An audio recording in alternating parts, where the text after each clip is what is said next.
Sa katatapos lang na IISS Shangri-La Dialogue sa Singapore, inilarawan ni Pangulong Bongbong Marcos na maihahalin tulad sa Act of War kung sakaling may masawing Pilipino sa West Philippine Sea na kagagawa ng mahakbang ng China. Nakatutok si Chino Gaston.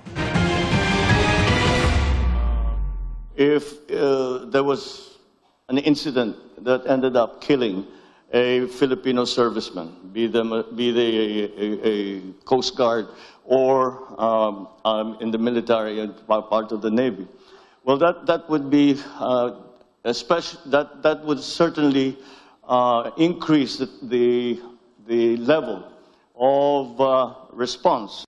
If by a willful act on a Filipino, not only serviceman, but even a Filipino citizen.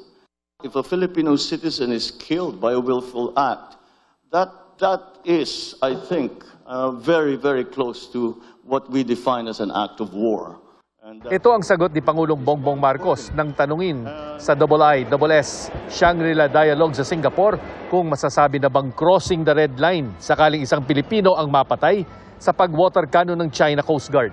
Bagaman bukas sa mapayapang pagresolba sa tensyon sa rehiyon, hindi isusuko ng Pilipinas ang anumang parte ng EEZ. In this solid footing and through our clear moral ascendancy, we find the strength to do whatever it takes to protect our sovereign home, to the last square inch, to the last square millimeter. At sa huli, may basihan ang karapatan ng Pilipinas sa international law at UNCLOS. So the lines that we draw in our waters are not derived from just our imagination, but from international law. We have on our side the 1982 UNCLOS and the binding 2016 arbitral award, which affirms what is ours by legal right.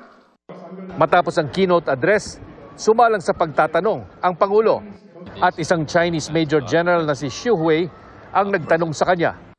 Mr. President, I noticed in your speech you mentioned many times about ASEAN centrality. Some of your Philippines' behavior in recent times, it now sounds like you really considered other parties' comfort level, and there is a risk of ruining the regional long-earned, long-lasting peace since the end of the, colonialist history. What's your comments on that? Thank you.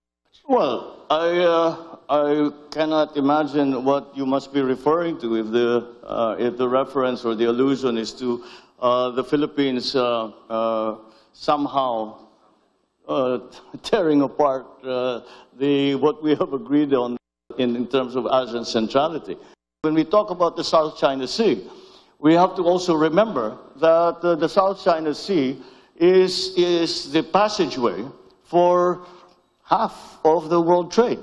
And therefore, the peace and stability of the South China Sea and the freedom of navigation of the South China Sea is a world issue.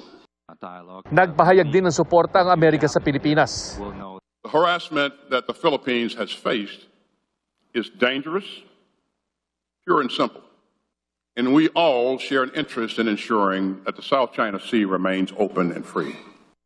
Habang papalapit ang pagtatapos ng Shangri-La Dialogue, kampante ang mga opisyal ng gobyerno na naipaliwanag nila at mas naiintindihan na ngayon ng international community ang ginagawang paninindigan ng Pilipinas laban sa China.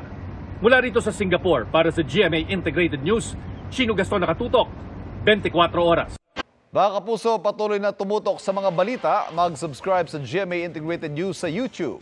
Sa mga kapuso abroad, samahan niyo kami sa GMA Pinoy TV at www.gmanews.tv.